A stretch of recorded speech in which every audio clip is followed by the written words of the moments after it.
Z. Nagbabalita ng tama, naglilingkod ng tama. Nakikita pa ba ang pagmamano sa mga Pilipino ngayon, lalo na sa mga kabataan ngayon? Meron siguro, pero yung iba, inuutusan pa. Huwag sanang mawala ang tradisyong ito na nagpapakita ng paggalang sa nakatatanda. Atin ito, Pinoy ito. Kapag nakakita ng kabataan, paalalahanan at tanungin, nagmano ka na ba? Isang paalaala para walang makalimot. Hatid ng ALC Group of Companies. Aliw Broadcasting Corporation. Station DWIZ News Nationwide. DWIZ News FM Regional Group. Home Radio 97.9. Aliw Channel 23. Philippines Graphics. Cook. Plan Bank. Business Mirror. Filipino Mirror. Brown Madonna Press Inc. City State Savings Bank. AAA Southeast Equities Inc. Filipinas Pawn Shop. At ng Dari Batulao. Todo Balita, Lunes hanggang Sabado dito sa DWIZ-FM 89.3 News Radio Dagupan. Todo Balita.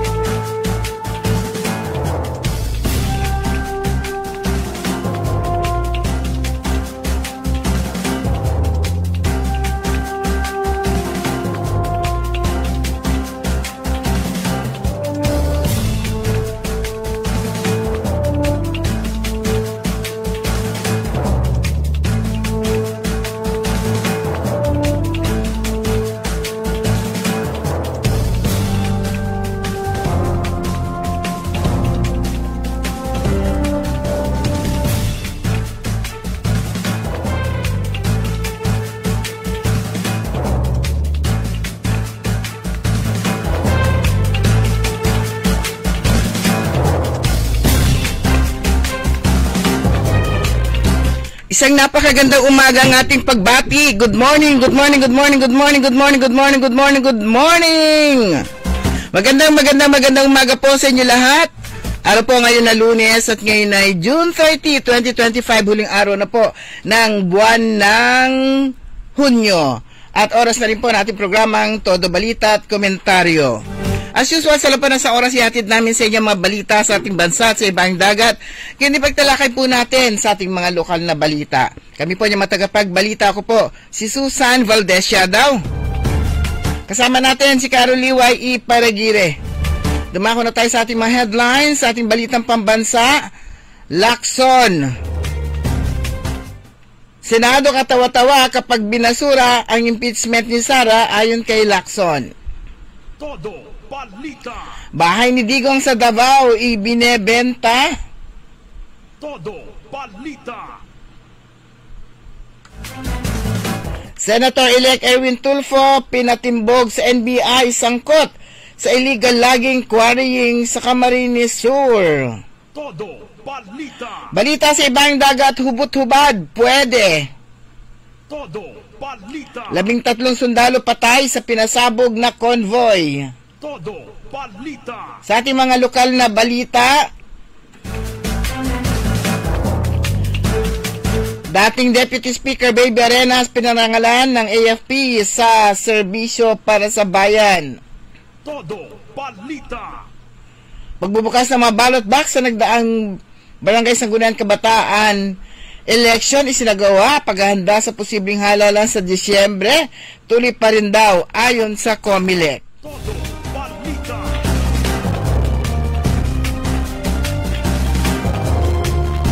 Sa ating balitang sports, si Yala pinagmalaki ng mga Pinoy ayon kay BBM. Todo Balita. At ngayon sa detalye natin mga balita,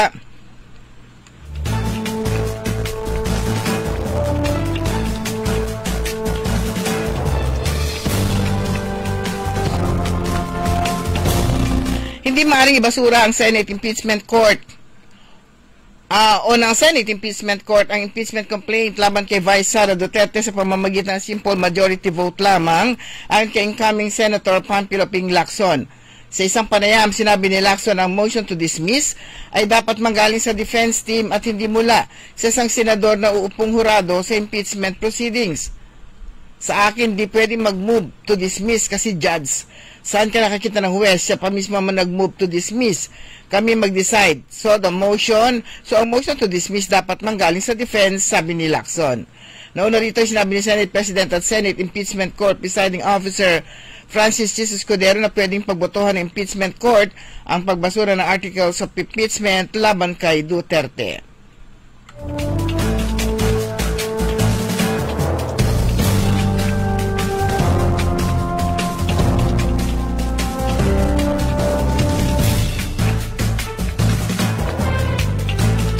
Winawasak umano ang kredibilidad ni alias Totoy, ang isa sa 6 na akusado na hinuli dahil sa mga missing sa Bungero at ngayon ay bumaligtad at ikinanta ang mga kilalang personalidad na nasa likod ng pagpaslang umano sa mahigit 100 sa Bungero ng bangkay ay itinapon sa Taal Lake sa Batangas. Base sa mga kumakalat sa social media, itong si alias Totoy ay tumatakbo manong mayor sa isang bayan sa Caraga Region o Region 13 at hindi ito pinalad na nanalo kaya naubos ang pera. Sangkot din naman ito sa Binondo Bank Robbery noong July 11, 2019 at marami pa manong krimen itong nagawa. Matatandang si alias Totoy ay nagbigay ng kanyang pahayag sa Department of Justice at nagpa-interview sa isang TV network hinggil sa isang grupo na responsable sa mga nawawalang sa Bungero.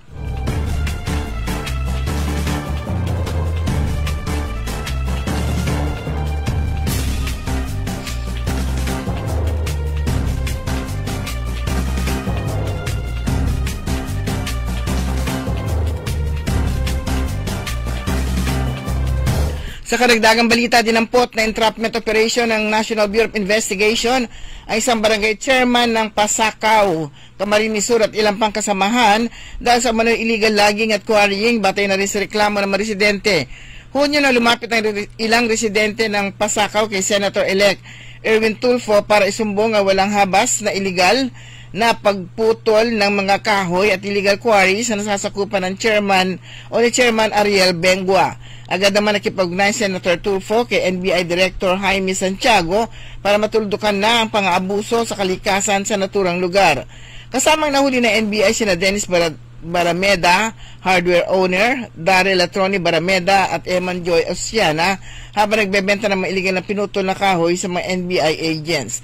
Laking pasalamat ng mga residente kay Tulfo at sa NBI sa pagkahuli sa grupo na matagal na umanong lumalapastangan sa mga gubat at bundok sa nasabing lugar.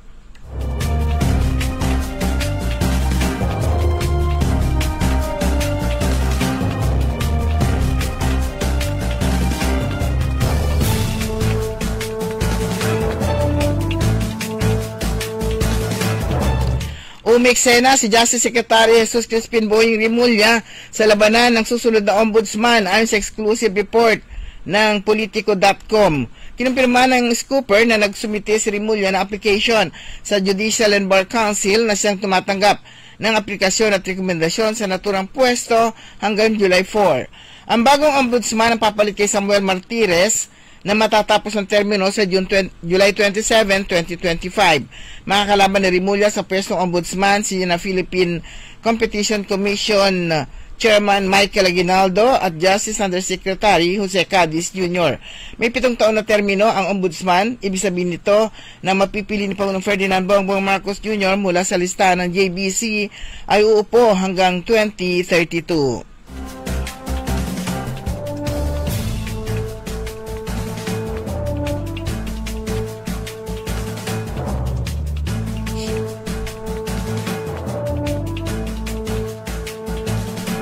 Ibinebenta na umano ang bahay ni dating Pangulong Rodrigo Digong Duterte sa Davao City.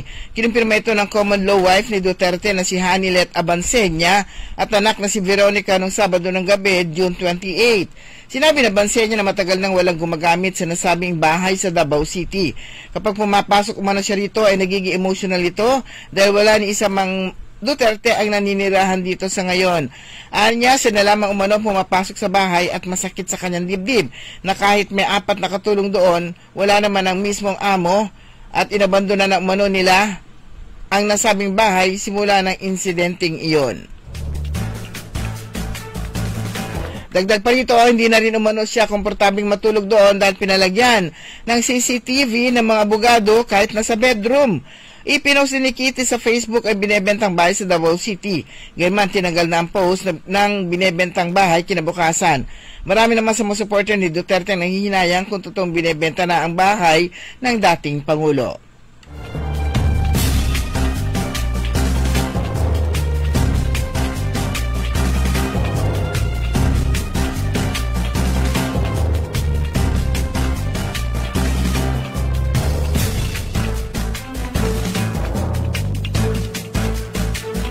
Maghahain ng petisyon si Senate Minority Leader Aquilino Coco Pimentel III sa Supreme Court upang harangin ang pag-upo ni dating Marikina Mayor Marcelino Marci Teodoro bilang kinatawanan lungsod sa Kamara de Representantes. Kukwestiyonin ni Pimentel ang pagbaligtad ng Commission on Elections sa residency requirement dahil noong December ay disqualified si Teodoro na tumakbo sa unang distrito ng Marikina pero ngayong Hunyo ay pinayagan na siya. Nanindigan ng senador na hindi nakasunod si Teodoro sa one-year residency rule na lumipat ito sa 1st District mula sa 2nd District na lungsod. Isasampa ni Pimentel ang petisyon sa Lunes kung saan hihilingin niya na agarang maglabas ng temporary restraining order ng Supreme Court upang hindi makaupo sa Kamara si Teodoro. Kailangan ma-review ito ng Supreme Court. Kailangan maniwala ako sa rule of law. Kailangan i-insist ko na may rule of law sa Pilipinas, otherwise magkakagulo, wika ni Pimentel sa interview ng DWIZ noong Sabado.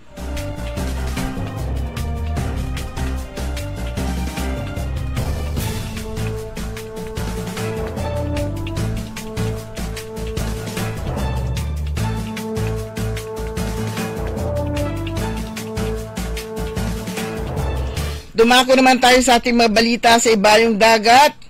Walang dress code, kundi confidence. Ito ang tema ng Big Nude Boat Trip 2025, isang kakaibang cruise kung saan pwedeng hubot-hubad habang naglalakbay sa magagandang isla ng Caribbean. Pinangunahan ng travel company na Bare Necessities. Inilunsad noong Pebrero ang Big Nude Boat Trip 2025, isang 11 araw na clothing optional cruise sakay ng Norwegian Pearl na umalis mula Port Miami patungong Caribbean, lula ng nasa 2,300 pasahero. Ayon sa kumpanya, layunin ng nasabing biyahe na itaguyod ang body positivity at isulong ang social nudity bilang isang positibo at natural na karanasan. We've been working to break down the barriers against social nudity and make clothing optional, vacationing a viable and acceptable options for all, pahayag pa ng Bare Necessities. Kabilang sa mga isla na rutang dadaanan o dinaanan ng barko ang Bahamas, Puerto Rico, St. Martin, Dominica, Martinique at St. Lucia.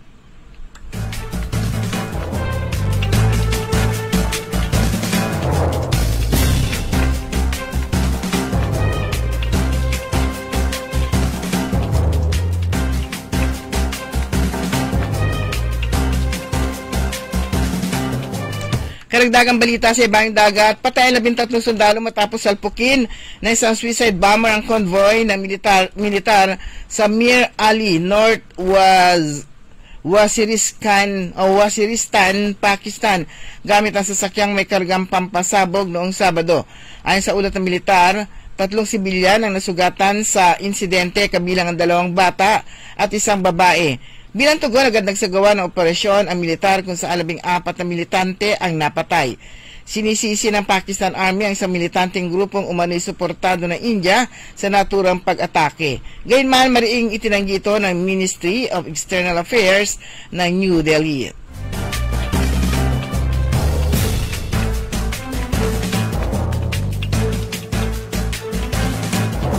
Dumako naman tayo sa ating mga lokal na balita. Isang karangalan na naman ang natanggap ni dating Deputy Speaker Rosemary Baby Arenas matapos siyang gawaran ng plaque of commendation ng Armed Forces of the Philippines sa pagdiriwang ng kanila ika-127th anibersaryo ng AFP Medical Service noong June 25 sa Camp Aguinaldo. Sa opisyal na payag ni Congresswoman Rachel Arenas, anak ni DS Baby Arenas, sinabi niyang ang pagkilalang ito ay hindi lamang para sa kanyang ina, kundi para rin sa lahat ng patuloy nitong pinaglilingkuran, lalo na matunay na bayani ng bansa. Ayon kay DSB Berenas, isang malaking karangalan na makilala at kilalanin ng mga tagapagtanggol ng bayan na araw-araw naglilingkod ng may katapangan, integridad at sakripisyo. Isaan niya itong paalala ng kahangalan o kalagahan ng pagkakaisa, malasakit at walang sawang suporta sa isa't isa. Samantala, formal nang nanumpa sa tungkulin ng mga bagong opisyal ng pamahalaang lungsod ng Alaminos sa harap ni Vice Executive Judge Marlon Meneses ng RTC Branch 55 noong Sabado ng umaga sa Don Leopoldo Sison Convention Center.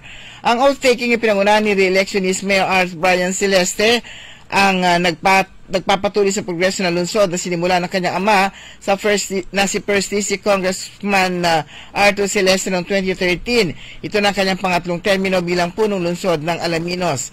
Sinundan to ng panunumpa sa tungkulin ni Vice Mayor-elect Jose Antonio Miguel Perez na magbabalik serbisyo bilang presiding officer ng sangguniang lungsod. Nanumpa din sa kanilang tungkulin ng 10 konsihalan lungsod na magiging bahagi na ng 10th City Council na sina Honorable John Marion Fontilera, Apple Joy Bacay Tolentino, Kelvin Teo Sumilde, Oscar Boling, Raul Bacay, Walter Macaiba, Dalia De Leon, Cristel Nicole Dizon Sison, Berna San Diego Rabago at Cirilo Radok. Kasama din sa seremonyang panunumpa sa tungkulin ng ama ng Distrito 1 na si re-electionist Congressman Arthur Celeste, nakasamang kanyang may bahay First Lady Ma'am Chloe at ang kanilang mga anak sa harap mismo ng kanyang anak na si Mayor Art Brian Celeste.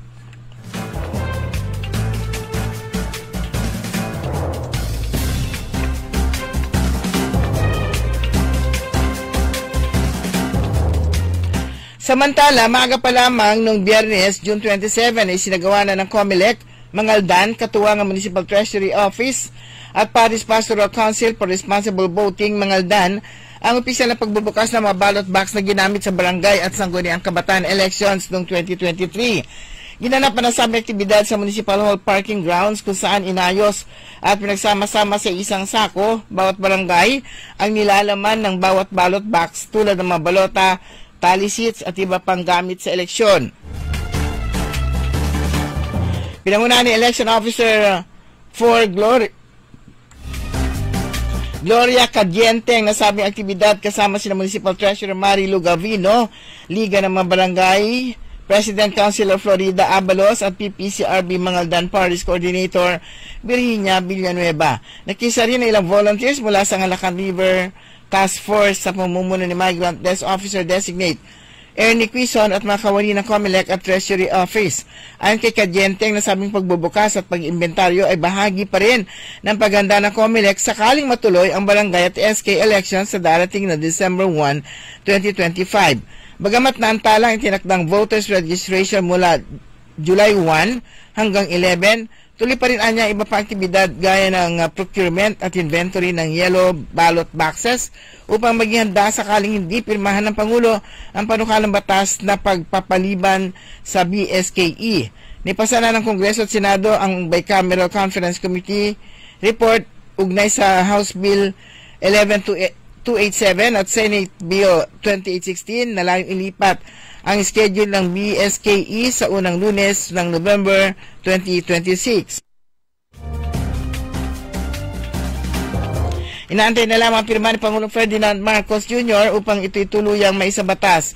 Sa kabila nito ay giniti-Cadiente na hindi maaaring magpakakampante ang COMELEC kung kaya't pinagsusumikapan nilang matapos ang lahat ng kaukulang paghanda upang hindi mabigla sakaling matuloy ang halalan sa December. Samantala, patuloy ang suporta na lokal na pamahalaan ng Mangaldan sa pamumuno ni Mayor Bonafe Paraino sa mga inisyatibo ng COMELEC upang matiyak ang kahandaan sa bayan sa anumang magiging desisyon ng gobyerno hinggil sa BSKE.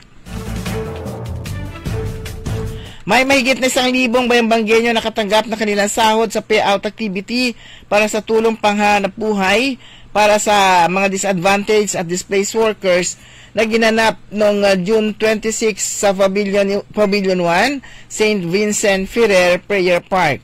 Bawat beneficiary mula sa mga sektor ng parents ng malnourished children, indigent psychiatric at hemodialysis patient, patients at teenage parents ay nakatanggap ng 4,680 cash para 10 araw at napagtatrabaho sa kanilang barangay. Ang programang TUPAD ay naglalayong magbigay ng emergency employment sa mga lubos na nangangailangan. Naging posible ito sa pagkikipagtulungan ng lokal na pamahalaan ng Bayambang sa opisina ng Department of Labor and Employment at kay Congresswoman Rachel Baby Arenas.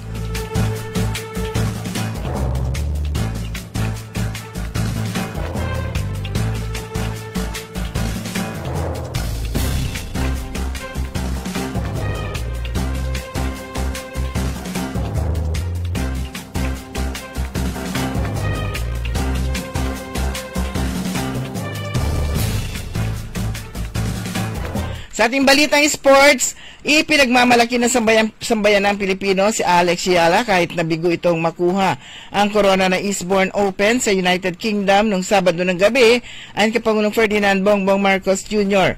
Si Yala ang kauna-unahang Pinay na naglaro sa WTA Tour Level Finals pero nabigo kay Maya Joint ng Australia sa kabila ng 4 na championship sa tiebreaker ng third set.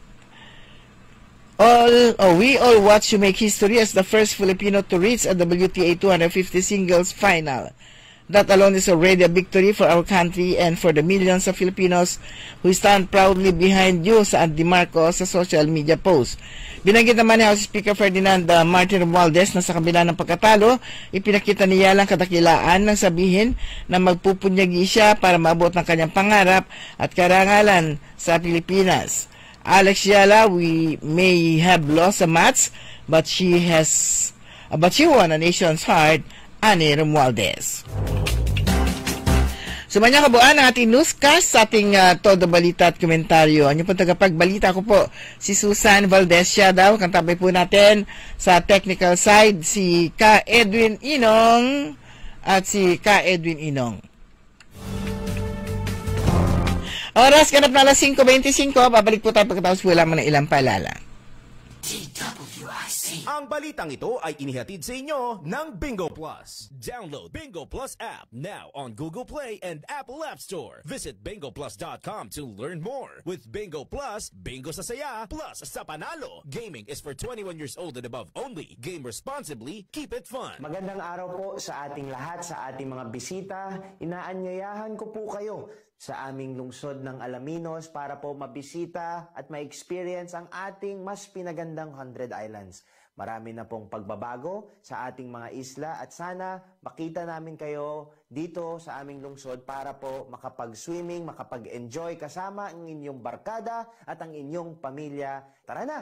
Dito sa Alaminos City para sa ating 100 Islands. Ang patuloy na pagpapaganda sa 100 Islands National Park at lungsod ng Alaminos ay pinangungunahan ni Mayor Art Brian Celeste. High blood, salot, milyong-milyong katao na ang namamatay sanhi nito. Kaibigan, baka ikaw na ang susunod. At ni Mrs. Flordelisa Barbosa, ti Rosario, Santiago City.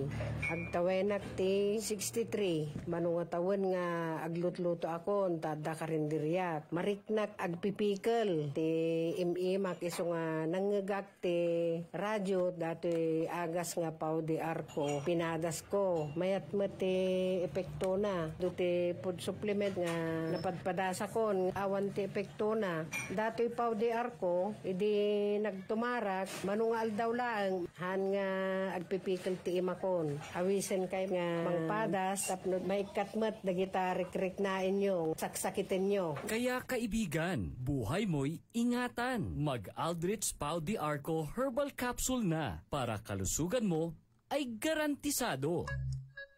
Uy Suki! Manaanap kayo na mamuran sa saliwan? Malinis tan sariwan panangan para agaw-agaw yapon siya no walay okasyon? Walay suggestion meet si kayo. Galila at Macador Market. Yatiman, makasaliw na mamura. Sariwa, tan malinis, yasa saliwan niya karne na baboy tan baka. Manok, sira. Ising, tan nanduruman Ricardo para panangan. Narumog yumot at Macador Market susaliwan na dry goods, groceries, panangan, tan walamat sulakuan na prutas. Anthony Serenso alagaranyo. Gawayon nanduruma supon sayo agaw-agaw at Macador Market. Lukas agaw-agaw sa Macador Market. Manlapod alas 4 at palbangon. Hanggang alas 8 yalabi. Bisita kila at Macador Market. Galvan tan Zamora Street. Jet Downtown at Syudad na Dagupan. DWIZ.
Oras po natin ganap na alas 5:29.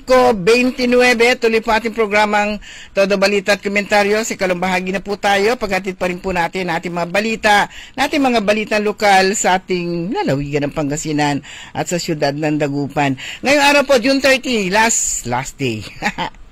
Uling araw na po ng buwan ng Hunyo at July na, sa susunod na buwan, Agosto na, tapos Berna. Ganun talaga kabilis ang ang bilis-bilis po ng panahon. Pero ngayong araw na ito, marami pa rin yung start ng Webes, Biyernes, Sabado, dami-dami pong mga mga oath-takings na isinasagawa po sa iba't ibang mga LGUs. Ngayon naman, ngayon June 30, ang provincial government ng Pangasinan na siyempre po pinamumunuan po ng ating gobernador, si Governor Monmon Gico III. Ngayon naman yung kanilang ngayon naman yung kanyang inauguration at ang oath-taking sa Season Auditorium Lingayen. So magsisimula ang seremonya promptly, agad-agad at 7:30 with Filipinian attire as is requested para sa mga dadalo. Ayun, mag-start ito, Philippine National Anthem, Pangasinan Hymn, Samahan at Patnubayan Mo Ako. Pagkatapos, oath of office na agad to be officiated by presiding judge Avelina Villegas Rosario, ang RTC Branch 14 ng Family Court. Signing of oath with the first family, susunod agad. Tapos inaugural address na ito, susunod agad inaugural address na ni Honorable Governor Ramon Gico III, ang gobernador po ng ating lalawigan ng Pangasinan. At syempre pagkatapos nito, tutuloy naman sila sa sangguniang panlalawigan session hall para naman sa oath taking din ng mga Vice Governor Mark de Guzman Lambino at ng mga miyembro ng sangguniang panlalawigan. Yan, sa naman ito, gaganapin ito sa sanggunian panlalawigan session hall. Pero pagkatapos nito, tapos na. Wala munang session. Ayan. At ang susunod na session ay sa July 21. Mahaba-haba yung preparasyon na gagawin. Kasi ito may mga bagong yung mga bagong upo. Kung minsan muna yung mga yan, magkakaroon muna ng seminar, mag-aaral muna yung mga lalong-lalo na yung mga bago, newly elected officials. NEO ba yung tawag nila doon? Sila yung muna sila, training muna sila bago sila sumabak sa ako yung mukha ko dito bigla. Bago sila sumabak sa sa sanggunian. Ayan, o yung kahit anong pa yung kanilang position na na uupuan. Okay? So mga kaibigan, magandang umaga po. Ito po yung pangalawang pagkakataon na pagkakataong lumipad ang Team Aguila. Ito po yung Gico Lambino at saka tuloy-tuloy siyempre ang mga proyekto ng Gico Administration. Marami na pong naumpisahan, marami na rin pong natapos at mas laang tuloy-tuloy ang effort kumbaga ng provincial government para naman lalo pong mapaganda in all aspects ang lalawigan ng Pangasinan. So, expect po yan. Malapit na rin yung pag-uumpisa ng second year, second batch ng mga estudyante sa Pangasinan Polytechnic College. So, mamaya, sa historical place, ito po sa Season Auditorium, gaganapin ang oath-taking ni Governor, inaugural ni Governor Ramon Gico III. Yes, at isang lugar pa ba yung hindi pa nakapag oath-taking? Para halos tapos na lahat. Hindi lang natin alam kung talagang tinapos na nila para makadalo rin sila sa sa oath-taking naman ni Governor Monmon ngayong araw. Kasi doon sa Alaminos City, yung oath-taking naman ni Mayor Brian Celeste, pagkatapos sumunod si Congressman Art Celeste. Nandun lahat ng mga mayors ng First District, kumpleto sila. Pati yung mayor ng Infanta na hindi kasama ni ibig sabihin pag hindi kasama, hindi niya kalyado, nandun din si Mayor Vallarta ng Infanta. Kumpleto sila doon. At pati si Mayor Jan Celeste. Nakita ko yan talagang sarap talaga ng ngiti niya. Kaya mas masarap, mas maganda yung ngiti niya. Kasi smiling face naman yun. Smiling siya palagi. Maski na nagkukwentuhan kayo, nakikinig lang siya, pero siya nakangiti. Yan, nakangiti lang. Pero iba yung ngiti niya. Ngiting tagumpay. Yun yung tinatawag na ngiting tagumpay. Ibig sabihin, magagawa niya na yung mga gusto niyang mangyari, gusto niyang, yung kanyang may pinangako nung nangangampanya siya diyan sa bayan ng Agno. Pero diyan sa dito sa Alaminos City nga, pagkatapos nga ng oath-taking ni na Mayor Ars Brian Celeste at lahat ng mga vice mayor at saka lahat ng mga councilors, sa harap ni Vice Executive Judge Marlon Meneses na RTC Branch 55, sumunod naman na nag-oath-taking naman si Congressman Art Celeste at siya ay nag-oath-taking naman sa harapan ng kanyang anak na si Mayor Art Brian Celeste. Kaya nga natuwa, although nangyari na yon, pero yung mga nakaraan, pero natuwa pa rin sila nang magsalita si anak. Sumunod ka sa aking may sasabihin niya, parang ganon. Repeat after me. Ganto biglang ganon. Tapos ang ganda tingnan, nakakatuwa. Pero yung message ni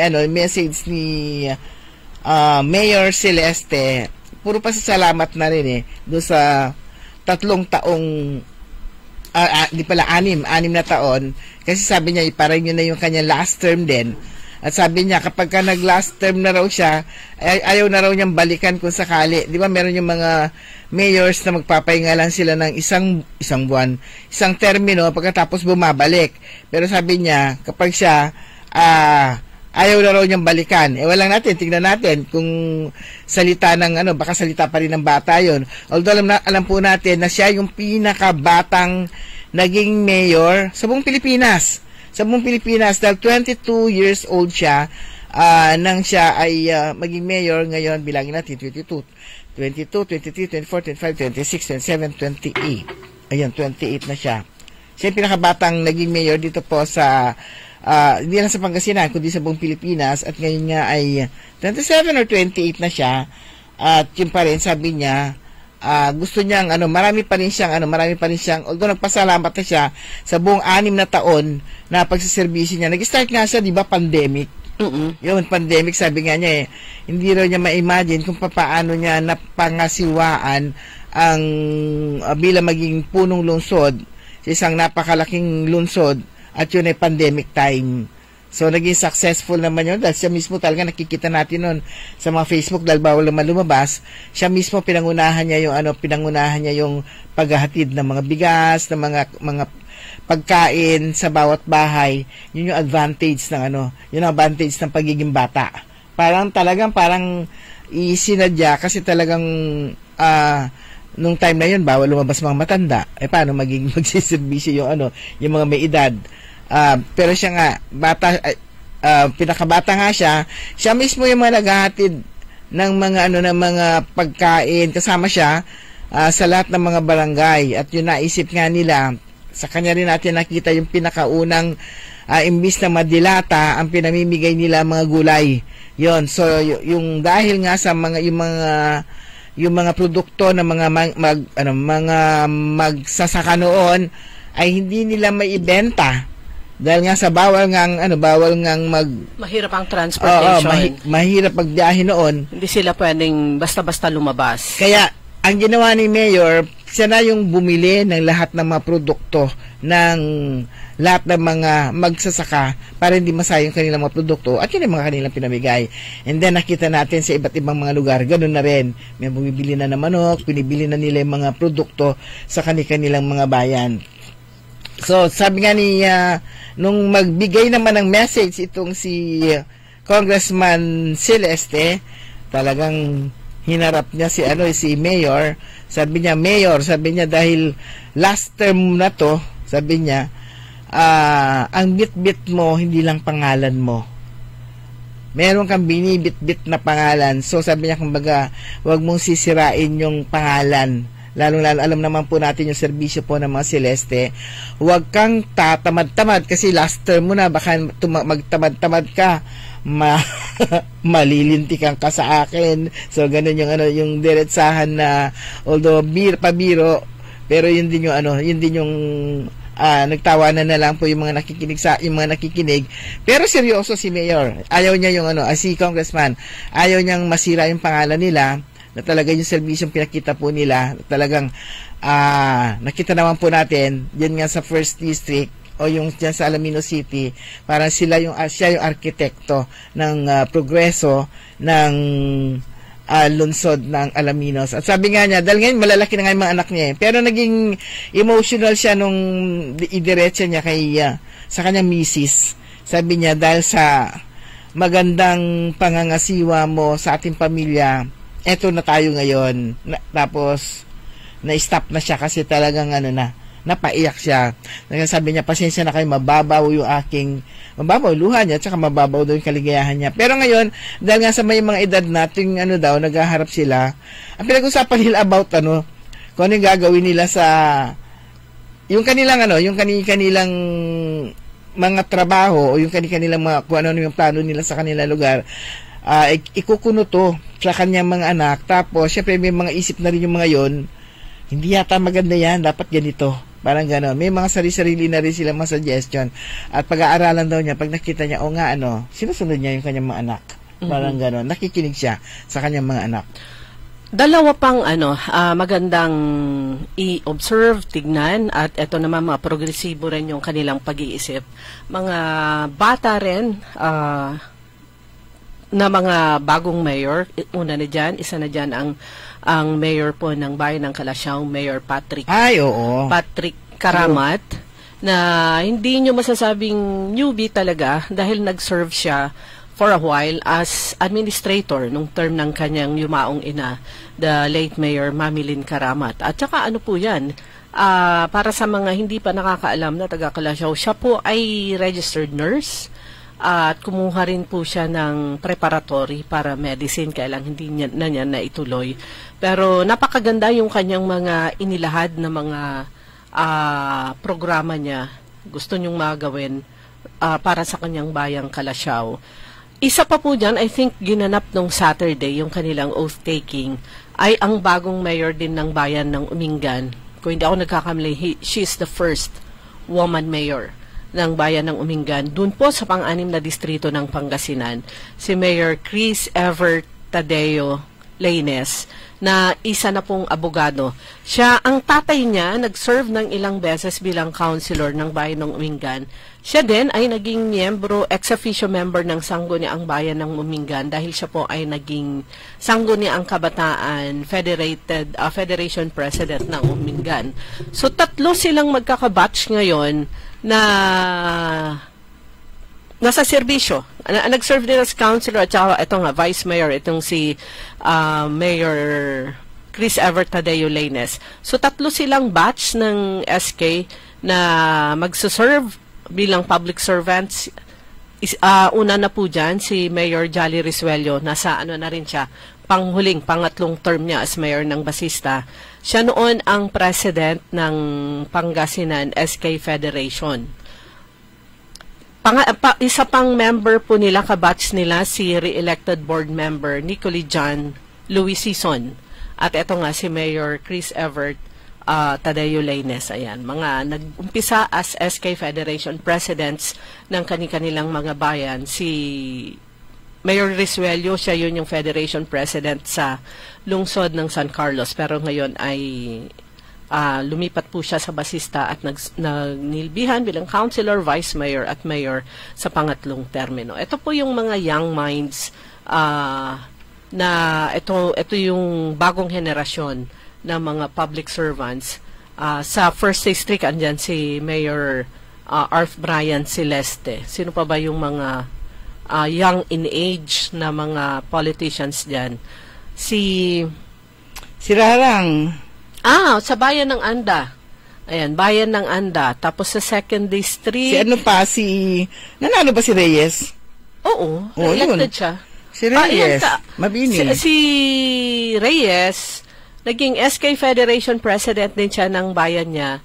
Pero I think ang president niya noon, kung hindi si Vice Mayor J.C. Arsinue, si Undersecretary Kaisel. Hindi ko alam kung sino dun sa dalawa yung kanyang naging president. Pero yan, mga SK leaders na napunta sa diretso sa politics pero magagaling na mga leaders. Correct. Pero mga kaibigan, bilis po na oras natin ha. Ganap na pala 5:45. Ladies and gentlemen, the new face of your favorite restaurant in Dagupan City. The original party place in town. The Music Warehouse Club, Dagupan City. No need to go to Manila's top bars like Silo and BSK Club. Dagupan has it all. Fully air-conditioned with free entrance, free parking, and restrooms for all. Doors open at 7 p.m. Do well, live well, and dress really well. Find us at Paris Street, Barangay Pogo, Chico. Contact us at 075-522-2617. Reserve your tables now. High blood, salot, milyong katao na ang namamatay sanhi nito. Kaibigan, baka ikaw na ang susunod. Ako ay si Maria Lunag ng Cordon Isabela, 16 years old. Yung asawa ko may diabetes, cholesterol, may high blood. Narinig ko sa radyo, mabisa daw yung Paul capsule. Bumili ako, pinainom ko sa asawa ko. Gumaling siya at lumakas. Kayo mga kabarangay ko, gumamit na kayo ng capsule. Kalusugan mo garantisado. Kaya kaibigan, buhay mo'y ingatan. Mag-Aldrich Pau de Arco Herbal Capsule na para kalusugan mo ay garantisado. Hoy mga suki, hanap nyo ba ay mga murang bilihin, malinis at sariwang pagkain sa pang-araw-araw at handaan tuwing may okasyon? May suggestion kami sa iyo. Tayo na sa Macador Market na kung saan inyong mabibili ang mga mura, sariwa, malinis at ligtas na bilihin tulad ng karne ng baboy at baka, manok, isda, gulay at iba-ibang sangkap sa pagkain. Matatagpuan din sa Macador Market ang dry goods, groceries, eateries at fruit section.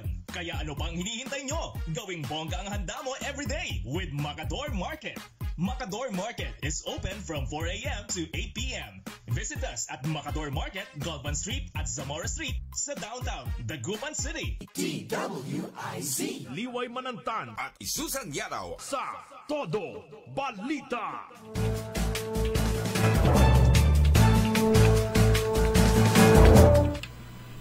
Oras po natin ganap na 5:47. Yung balita natin kanina, yung sa Mangaldan, binuksan na nila yung mga yung mga ballot boxes nung nakalipas na Barangay Sangguniang Kabataan elections noong 2023. So bahagi daw yun ng preparation nila para sa election kung sakasakaling magkaroon ng election, kung sakasakaling matuloy yung election, kasi hindi pa napipirmahan ni Pangulong Marcos yung House Bill 11287 at Senate Bill 2816 na lang ilipat nga schedule ng Barangay Sangguniang Kabataan election sa unang Lunes ng November 2026. So may isang taon pa yun kung sakali. So yun natin nalaman nila yung pirma ni Pangulong Marcos para tuluyan itong may sa batas. So kung baka nagre-ready sila kasi baka hindi rin sila pwedeng magpakampante. Baka biglang hindi pirmahan. So pag hindi pinirmahan, dikan. Hanggat hindi na nagiging batas, kailangan batas po yun na pinupuspone, nililipat yung schedule ng election. So hindi raw sila pwedeng magpakampante ang COMELEC, kaya sinisikap nila na matapos lahat ng kaukulang paghahanda para hindi sila mabigla sakaling matuloy ang halalan sa December. So, kaya kayong mga barangay officials na relax na kayo, tapos biglang hindi pirmahan yung pirmahan ng presidente, bigla na naman kayo lalabas. Kasi relax na sila Kasi kahit na po ang chairman ng Commission on Elections o COMELEC, inanunsyo na rin, napanood akong video kagabi. So inanunsyo nga na yung voters registration ay inilipat na, imbis na July 1 to 11, nilipat na, mag-uumpisa yung sa October to sometime next year. Kahit na inanunsyo na po yan, pinaka-importante yung pirma. Parang sa sa assumption ng bagong police chief o assumption ng bagong regional director ng PNP o anumang government agencies, hanggat hindi nangyayari yung aktual na turnover ceremony at pinirmehan nung mag-a-assume na bagong director, hanggat hindi niya napipirmahan yung papel, pwede pa ring mangyaring maudlot yung turnover. Kaya nga wag sila magpakampante, baka mamaya relax tapos bigla, o kaya wala la pabarungdan constituent diba, Talkin nagmanatuloy sa eleksyon, tapos biglang tuloy pala. Magbait muna kayo, magbait-baitan muna kayo. Pag sinabing postpone na sa June na, pwede na kayo mag-relax ulit. Sa Mangaldan pala, sa sa 1 bukas pa yung kanilang inaugural. Sabay diretso first day na sa bagong termino. Alala ko lang, tapos na rin, nag-take oath na rin before a judge, tama po ba yun, si Councilor Dada Reyna Macalanda ng Dagupan City. Noong 28. Yan, ang ating tinatawag na super minority dahil mag-isa lang po siya. Pero alam po natin na kahit mag-isa yan ay pareho pa rin o kayo mas matindi yung kanyang kagustuhang magsilbi sa mga kababayan nating mga Dagupeños. Pero emotional daw yung emotional yung kanyang oath-taking. Meron daw mga umiiyak, meron daw mga nagagalit. Siyempre kasi yung emotion ng mga ng kanyang mga supporter, nag-iisa na nga maano na ba yung isama na lang nila o isabay na lang nila. Talagang wala talagang reconciliation, wala talagang unity sa bokabularya nung kakilala natin. Ginanap na rin yung oath-taking ng yung mga opisyales, elected officials ng Dagupan City, led by Mayor Belen Fernandez, pero yung kanyang councilors na kasama doon sa oath-taking, siyam lang. Sila wala lang talaga doon si Councilor Dada Reyna Macalanda. Kaya yung mga sabi nga nung kasama natin na dumalo, pero hindi sila kapasok kasi ang dami daw tao. At saka siyempre maliit lang naman yung court. So siguro yung family lang at saka ilan lang selected close friends yung nandun sa loob. O kung sino lang pinayagan. Pwede rin naman kasi meron din naman mga chairs doon. Pero ang daming tao daw sa labas. Pagkatapos nung kasi diretso na sila sa sa Reyna's Residence para naman sa simpleng salo-salo rin. Simpleng salo-salo para sa kanyang mga supporters na dumalo doon sa doon sa kanyang oath-taking na yon. Yung kasama nila doon, yung si Attorney Opi Reyna. Hindi ko alam. Parang siya yung Pero ang nandun sina Councilor Alfie ba o Alvin ang nandun? Andun din si Manang. Doon sa oath-taking niya mismo, base doon sa picture na nakita ko, siyempre andun yung kanyang nanay, si Madam Marlene Manawis Reyna, yung asawa ni Councilor Dada, tapos meron yung isa. Ang alam ko, parang kamukha niya siya siguro yun, Attorney Opi Reyna. Doon sa actual na oath-taking. Plus, syempre, andun yung mga kaibigan, mga kasamahan, at mga supporters. So, yun ang naging ganap nitong nakaraan. Plus, mamaya, 7:30, dahil Monday po ngayon, Monday flag raising ceremony sa mga LGUs at mga government agencies. Ito naman yung pinakahuling flag raising ceremony at magpapaalam na siya si Mayor Leopoldo Batawil ng Bayan ng Lingayen. Pero alam po natin at alam ng mga taga-Lingayen na talagang naging superb yung kanyang paninilbihan, yung kanyang serbisyo para sa kanyang mga kababayan sa Lingayen. So mamaya rin po yan, 7:30, Monday flag raising ceremony. And at yung mga last termers na mga mayors, yung mga hindi re-elected, not only in Pangasinan but all over the country, ito yung kanilang pinakahuling Monday flag raising ceremony. Good morning kay Ellie Almond. Sabi niya, good morning po sa inyo. Matanong ko lang po, kung baka po meron pang libreng saklay. May saklay pa ba dyan sa station nyo para po sana sa anak ko na nadulas sa school at na-sprain po paan niya, na simento po paan niya. Aray ko naman, kung kapapasok lang tapos nadulas agad. Good morning din sa inyo, taga Pulay, Karanglaan, Dagupan City.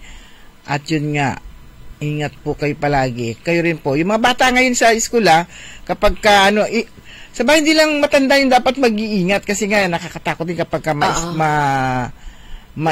anong tawag dito, yung mabalian ka ng buto, ito na sprain. Pero ayun ko, parang wala akong nakikitang saklay ngayon sa itong na to.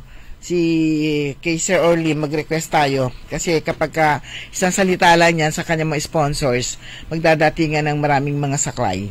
Yan, mamaya i-ano natin sa kanya, parating natin itong pangangailangan nyo ng saklay. Congratulations sa bagong kasal. Ikinasal kahapon yung pinuntahan namin ni Ka-Arun Susan at ni Madam Rose. Good morning. Si Raymart, Mr. and Mrs. Raymart and Genevieve. Ayan, kahapon mula si... Ano pinido ni Raymart? Algae? Laigo? Alige? Laige. Si Raymart, tagaan na yan. Kalmay, Ilocano. Si Genevieve naman mula sa Bunuan, Gazette, and Bani. Ayan. Amazed ako kasi yung tradisyon ng mga Ilocano, yun po yung part ng nasaksihan po namin kahapon. Tapos, syempre tuloy hanggang ngayon, meron pa ring handaan dun sa Kalmay, Ilocano. Ayan. Good morning kay Ting Ting, yung kasama ko noon. Ayan, yung napangasawa niya dyan sa Kalmay, Ilocano, na talagang puro sila Ilocano. Ang main na lengguwahe nila ay Ilocano. Pero syempre, marunong silang magpanggasinan. Oo. Ano yung tradisyon? Hindi mo na nasabi. Pag yung sasayaw na, yung ikinasal, si Mr. and Mrs. Mr. and Mrs. na kasi ikinasal na sila. Yun yung isasabit ng pera. Yung mga partido ng babae, kung sila ay magre-regalo ng pera, isasabit nila dun sa kasuotan ng lalaki. Ganon din yung mga partido ng babae, lalaki, doon sila magsasabit ng pera sa damit naman ng babae. Pero yung kasama na rin dyan, inaabot na kung ano man yung mga cash gifts. At nakita natin, haba ng pila. Oo. Natuwa rin niya ako kasi parang... Sabi ko, wow. Parang communion. Oo. Na haba ng pila. Tapos may darating pa, may pahabol pa. Oo. At saka, hindi ito yung the usual na padamihan ng perang naihandog. Makikita mo yung nakasabit sa kasuotan ng babae. Hindi. Kundi yung talagang wholehearted na kanilang inaabot yung kanilang mga regalo. Okay? Sinasabit yung kanilang regalo. At ngayon, tuloy ang handaan dyan sa, ayun dun sa kausap ko kay Tingting. Ganun ang tradisyon nila dyan sa may Kalmay, Ilocano. Karamihan sa mga nasa mga barangay, kapag yung mga hindi nila naimbitahan sa dalawang beses naghanda. Meron pa meron pa sa gabi pabayli. Pero yung sabi ni Tingting doon ako na tulala. Iniimbitahan ang buong kabarangay. So, ako kung mayroon, parang na rin, personal na kung mayroon ako may regalo, pupunta ako. Yung cash gift, yung pagkain, binibigay na sila sa kanilang nakapack na. Parang gano'n. Kaya naman hindi sila takot din na mag-invite ng marami, kasi nga, alam din naman ng mga dadating yung kanilang mga obligasyon. At saka sabi kung matulungin ka, parang nire-reciprocate. So, gano'n ka-tight ang relasyon ng mga barangay Kalmay. Sabi ko nga sa kanya, uy, pag may kasalan dyan, imbitahan mo ako. Gusto ko makita ng personal at may experience yung ganong tradisyon. Okay, good morning kay Madam Roske at saka kay Mamata, kay ating mga suki dyan sa Socialite. Ayan, good morning sa mga taga-Socialite at saka kay Jerome at saka kay DC Vian. Good morning din kay Achikora Aquino at Kuya Mar dyan sa Barangay Tubeng. At kay Kuya Benji Tan, magandang umaga. Wala na po tayong sapat na oras mga kaibigan. Ang tabayanan po ninyo susunod agad, early in the morning. Makasama po ninyo si Karen Orly Navarro. Programang Todo Balita at Komentaryo, kami po niya nasa kasama sa technical side. Si Ka Edwin Inong at saka si Richard Ulanday. Ako po si Liway Manantan Iparagire. Ako naman si Susan Valdez Siadaw. Magandang umaga po sa inyo lahat. Ang balitang ito ay inihatid sa inyo ng Bingo Plus. Download Bingo Plus app now on Google Play and Apple App Store. Visit bingoplus.com to learn more. With Bingo